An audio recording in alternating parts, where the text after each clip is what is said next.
দু একটা কাজে ঠিক পাঠানো হবে, সেও তো তাই চায়। টাকাটা পকেটে পুরে ক্যাবলাকে শুধোয়। কখন যাওয়ান লাগবে ক্যাবলাদা? ক্যাবলার প্রথম থেকেই হোঁতকাকে ভালো লাগেনি, তবু নিতুদার কথার উপর কথা চলে না, তাই ক্যাবলা বলে, কাল সকালেই ট্রাক যাবে, ওতে গিয়ে রাতে মাল নে গুদামে ফিরবি। এর আগে বসিরহাটে দু একবার এসেছে হোঁতকা, এই দিকেই পটলাদের আদি বাড়ি, কিন্তু এখন ওদের ওখানে যাওয়া যাবে না। হোঁতকাকে অবশ্য একা পাঠায়নি ক্যাবলা, সঙ্গে দলের মদনাটাকেও পাঠিয়েছে। ওরা ট্রাক নিয়ে এসেছে। নদীর ধারে একটা পোড়ো বাড়ি, পাশে আমবাগান আর বাঁশবনের জটলা। মদনা বলে, খেয়ে দে দুপুরে শুয়ে পড়ো হোঁতকা, রাতে মাল বোঝাই হলে বেরুবো।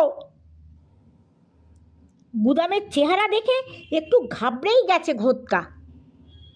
কয়েকখানা ঘরকে কোনো রকমে মেরামত করে ঠেকা দিয়ে রাখা হয়েছে, যে কোনো মুহূর্তে ছাদটা ভেঙে ঘাড়ে না পড়ে। হোঁতকা মনে মনে জায়গাটার একটা ছবি এঁকে নেয়। একসময় পায়ে পায়ে আগাছার বন পার হয়ে বাড়ির বাইরে আসে। দেখা যায় একজন লোককে, সে এগিয়ে এসে বলে, বাইরে যাবে না।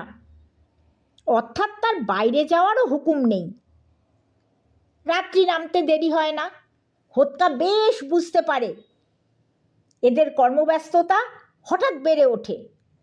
অন্ধকারের তারা জ্বলা আলোয় আচ্ছা দেখা যায় নদীতে দু একটা নৌকা এসে থেমেছে। ছায়ামূর্তির দল অন্ধকারে কিসব মালপত্র নামাচ্ছে আর ট্রাকে তুলছে। মদনা সারাদিন কোথায় ছিল কে জানে, এবার তার গলা শোনা যায়। হোঁতকা ব্যাপারটা দেখেছে দোতলার জানালা থেকে, শুনেছে ইছামতি নদীর ওপারেই বাংলাদেশ, এই জায়গাটা সীমান্তের কাছেই।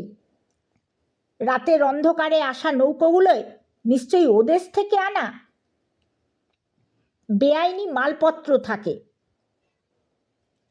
ট্রাকটা ফিরছে কলকাতার দিকে। ট্রাকে চাপানো আছে পাটের গাঁট।